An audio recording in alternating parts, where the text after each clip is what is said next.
Prendre soin de soi, c'est parfois compliqué et parfois on ne sait pas trop comment faire ça. Donc dans cette vidéo, je vous partage 15 façons de prendre soin de vous.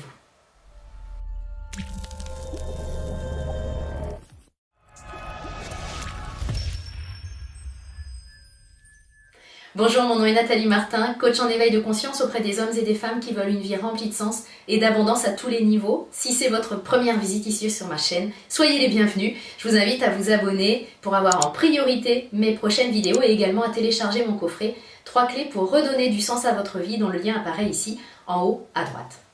Si vous regardez cette vidéo, c'est peut-être que vous êtes à un moment de votre vie où vous avez envie, où vous avez besoin de prendre soin de vous, puis vous n'avez pas trop de pistes à explorer, donc je veux vous en donner dans cette vidéo.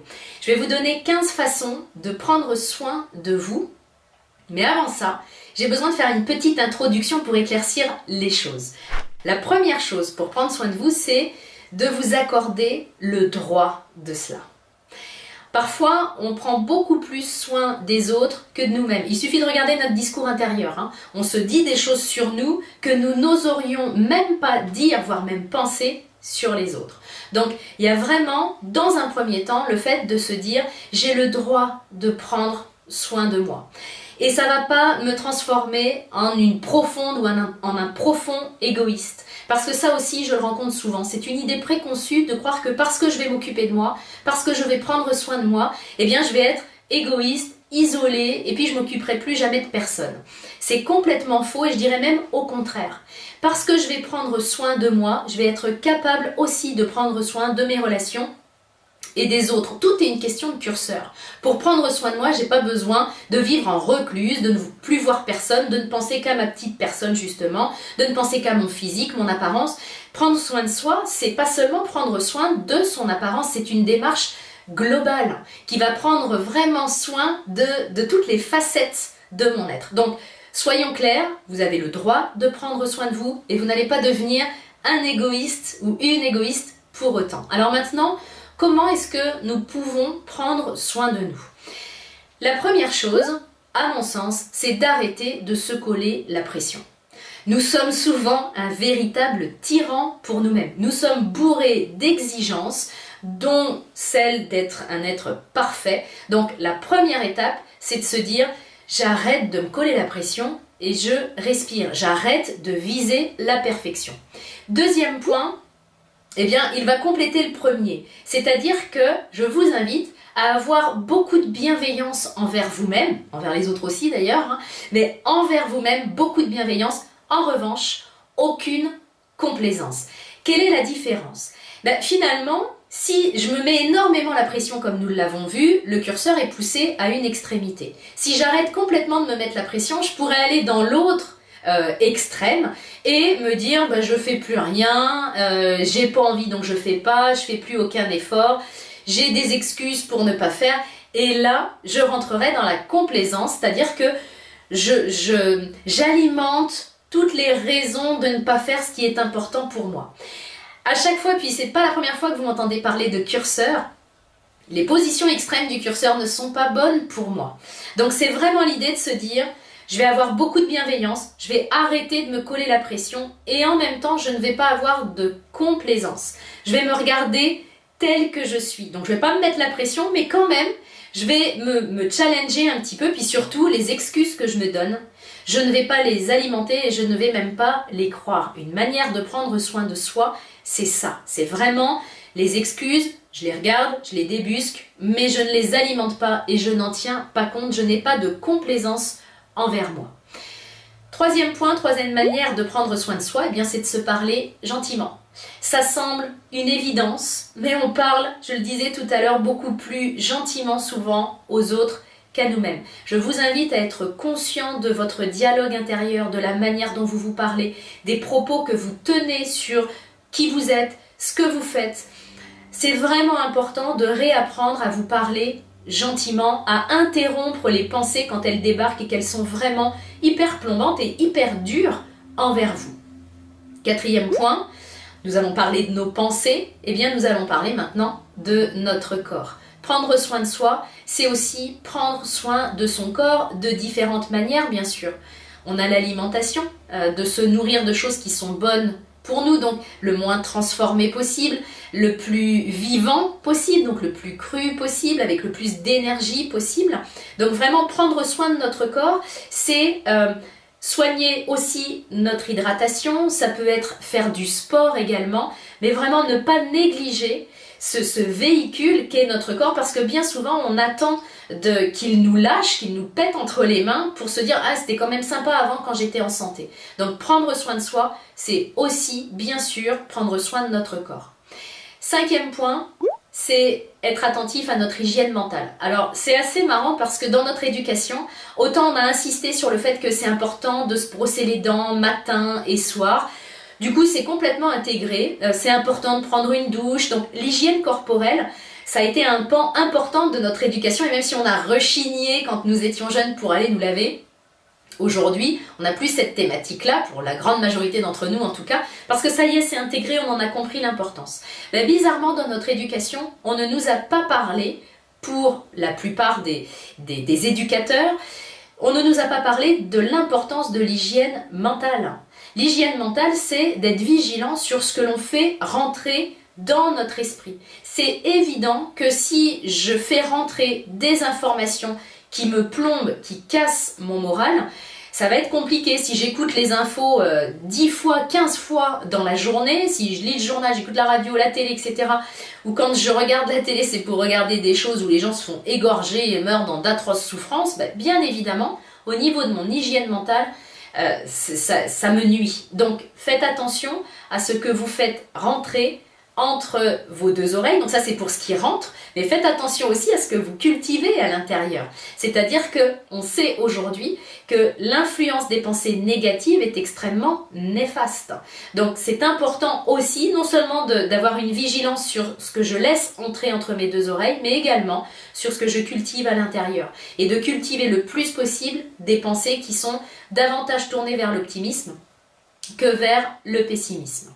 6e point, il s'agit de prendre soin de nos vibrations, de notre énergie. Alors, vous m'auriez parlé de ça il y a une dizaine d'années maintenant, j'aurais fait les yeux ronds en me disant « Mais qu'est-ce que c'est que ça? De quoi on parle quand on parle de vibrations ?»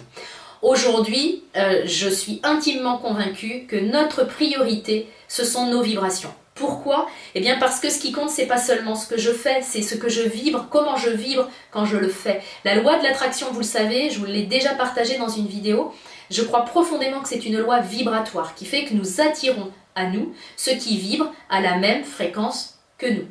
Si je veux attirer le bonheur, je dois avoir des vibrations qui vibrent à la même fréquence. Si je vibre au manque, je vais attirer le manque. Donc prendre soin de nos vibrations, c'est quelque chose d'extrêmement important. Comment est-ce qu'on fait ça? Eh bien, vous pouvez par exemple vous programmer un soin énergétique, comme le Reiki. Ce n'est qu'un exemple parmi tant d'autres. Ou méditer. On sait que l'impact de la méditation est important sur les vibrations. De même que nos vibrations vont aussi se jouer à travers notre alimentation. Il y a des choses qui nuisent à nos vibrations, comme l'alcool, comme le café. Donc c'est vraiment, c'est pas l'idée de devenir un moine. Moi, j'ai jamais signé pour une vie au monastère. C'est simplement de faire les choses en conscience, puis de sentir dans les moments où on se sent un petit peu moins bien, ça veut dire que nos vibrations sont basses. J'en prends conscience et je fais ce qu'il faut pour revenir à des vibrations qui sont plus porteuses pour moi. 7e façon de prendre soin de vous, eh bien c'est de se connecter, de vous connecter à la nature. Nous avons énormément besoin de ce contact avec la nature qui nous relie à nous et qui nous relie aussi à plus grand que nous, donc à la terre. On peut déjà parler de cela. Alors que dans nos rythmes de vie, eh bien, la plupart d'entre nous, enfin beaucoup en tout cas d'entre nous, vivent dans le béton, sont dans le bureau de nombreuses heures dans la journée, et puis la nature, franchement, les brins d'herbe, on les cherche. Donc là, c'est vraiment l'idée d'aller le plus possible à l'extérieur, en forêt, c'est vraiment l'idéal parce qu'on baigne dans des belles énergies, ça nous permet de prendre soin aussi de nos vibrations. Mais ne coupez pas ce contact avec la nature, vous en avez besoin, c'est un moyen important de prendre soin de vous. 8e point, c'est d'apprendre à vivre nos émotions. Il y a un moyen vraiment répandu de nous pourrir la vie et de nous pourrir la santé, c'est de ravaler nos émotions. On nous a plus appris à les ravaler, à mettre notre mouchoir par-dessus, que à vraiment les vivre. Puis les vivre, ça ne veut pas dire pourrir les oreilles des gens, aller vomir notre colère sur les autres. Il y a des manières d'exprimer nos émotions, de les libérer, de les sortir plutôt que de les entasser puis de se transformer au fur et à mesure des années en véritable cocotte minute. Parce que c'est ce qui se passe quand on ne vit pas nos émotions. On entasse, on entasse, on entasse, puis après pour un détail, on va complètement exploser de manière surdimensionnée et non adaptée. Donc apprenez à vivre vos émotions. Vous l'avez vu dans cette vidéo, je vais vous partager 15 façons de prendre soin de vous, donc je ne peux pas rentrer en détail, c'est pas l'objet de cette vidéo de rentrer en détail sur chaque point, notamment sur comment on fait pour vivre nos émotions, mais vous avez tout un tas de vidéos sur ma chaîne qui vont vous aider à cela, à vraiment laisser vos émotions sortir plutôt que de les ravaler, parce qu'on le sait aujourd'hui, nos émotions ont un impact, quand je ne les libère pas, elles ont un impact sur notre ADN et donc sur notre santé. Donc prendre soin de soi, c'est sortir ces émotions. 9e point, cultiver la gratitude. Les recherches en psychologie positive ont montré que les gens qui cultivent la gratitude, qui savent voir le beau, qui savent dire merci à la vie, vivent plus longtemps, sont plus heureux et en meilleure santé. Donc, inutile de rentrer davantage dans les détails, c'est une façon de prendre soin de soi et de sa vie que d'apprendre à remercier. Apprendre à ne pas regarder seulement ce qui me manque et ce que je n'ai pas et que j'aurais aimé, mais apprendre à simplement dire merci à la vie pour toutes ces petites choses du quotidien et pas seulement pour les choses extraordinaires. 10e façon, choisir avec soin notre entourage. Alors, je fais une petite parenthèse là-dessus, c'est pas un jugement. Si je choisis en conscience de ne plus voir certaines personnes, ça ne veut pas dire que ces personnes sont mauvaises. Point. Parce que le mot toxique est très très répandu aujourd'hui, on parle énormément de personnes toxiques, mais on est tous toxiques pour quelqu'un. À partir du moment où on n'est pas sur la même longueur d'onde, on pourrait dire qu'on devient toxique pour lui. Donc moi je ne crois pas du tout aux étiquettes qu'on a tendance à mettre sur les gens.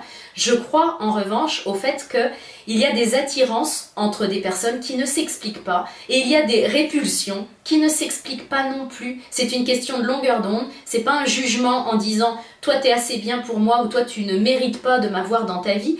C'est vraiment beaucoup plus simple que ça, c'est une question de longueur d'onde. Donc je vous invite à choisir votre entourage en conscience pour vraiment être entouré de gens qui vont vous aider à prendre soin de votre énergie, parce que si vous vous entourez de gens qui ne sont pas sur la même longueur d'onde que vous, ça vous plombe. On le sent quand on a fini de les voir, on se dit « Oh mon Dieu !» C'est un signe qu'effectivement, on n'est pas sur la même longueur d'onde et ça nous plombe à chaque fois qu'on les voit. Donc, apprenez à choisir avec discernement votre entourage. 11e point, prendre soin de nos relations.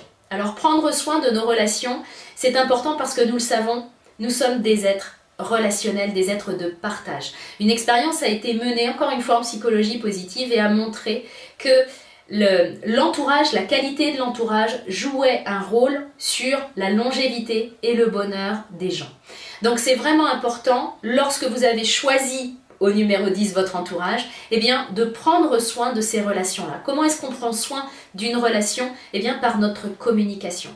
Vraiment d'apprendre à communiquer en bienveillance, d'arrêter d'accuser l'autre, d'arrêter de chercher tout le temps à avoir raison, d'arrêter le tu qui tue nos relations, d'être vraiment hyper clair sur nos besoins, d'apprendre à les exprimer à l'autre, d'arrêter de croire en fait au fantasme que l'autre peut deviner ce dont nous avons envie, ce dont nous avons besoin. Ça marche pas comme ça, vous avez dû le vérifier vous aussi pendant plusieurs années. À force d'attendre que l'autre devine ce que nous avons dans le crâne, on nourrit du ressentiment. Parce qu'on se dit, mais bon sang, si tu m'aimais, tu saurais de quoi j'ai besoin. Ça se passe pas comme ça, nous ne sommes pas des clones les uns des autres. Donc être hyper clair déjà, nous, sur nos propres besoins, savoir les exprimer à l'autre et être aussi ouvert aux besoins de l'autre qui peut-être ne rencontreront pas les miens, mais en tout cas d'être dans cette qualité de communication et d'accueil de l'autre. 12e point, lié au précédent, il s'agit de sortir de la critique et du jugement envers les autres. Pour 2 raisons. Peut-être que vous avez remarqué que quand vous critiquez les autres, quand vous participez à des discussions qui sont vraiment en train de flinguer quelqu'un, généralement quand il n'est pas là, mais quand vous êtes en train de critiquer quelqu'un, vous avez comme un ressenti qui n'est pas agréable. Il y a comme une boule dans l'estomac, ou il y a comme quelque chose qui nous montre que ce qu'on est en train de faire, ce qu'on est en train de dire, c'est pas aligné avec nous.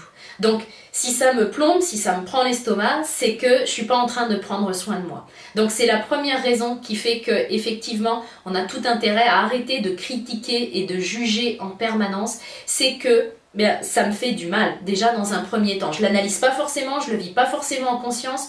Peut-être que je vais sentir que j'ai mal, mais je vais me dire que c'est à cause de la personne que je suis en train de critiquer, parce que c'est elle qui me fait ça. Il n'en est rien. C'est que je suis en train de faire quelque chose qui n'est pas aligné avec moi. Le deuxième point, la deuxième raison, c'est que les critiques et les jugements que j'envoie, c'est de l'énergie. Et cette énergie-là, je l'envoie déjà dans le monde, donc franchement, c'est pas un cadeau à lui faire, et vous serez d'accord avec moi pour dire que le monde a besoin de bien autre chose que ça. Mais également parce que c'est de l'énergie que j'envoie envers moi également. Quand je suis en train de montrer quelqu'un du doigt, effectivement, il y a 2 doigts qui le montrent lui, donc je suis en train de le critiquer, mais il y a 3 doigts qui me montrent moi. Si je regarde ma main, c'est comme ça que ça se passe. Et ça traduit très bien le boomerang. Je suis en train d'envoyer de l'énergie vraiment pas top, et je vais me la récupérer. Plus je critique les autres, plus je serai critiquée à mon tour, et plus je me critique moi. Donc pour prendre soin de soi, pour éviter de recevoir des critiques à notre tour et pour éviter de moi me critiquer davantage, j'arrête et je laisse tomber au maximum les critiques et les jugements. 13e point, respecter nos cycles. Alors je ne vais pas parler seulement aux femmes, même si effectivement en tant que femme, nous avons des cycles, et prendre soin de soi, c'est déjà apprendre à les connaître. C'est déjà reconnaître aussi que notre énergie n'est pas la même du tout en fonction des phases de notre cycle mensuel, et c'est important de nous accueillir là-dedans et de ne pas être en train de nous cravacher pour avancer coûte que coûte à n'importe quel moment de ce cycle.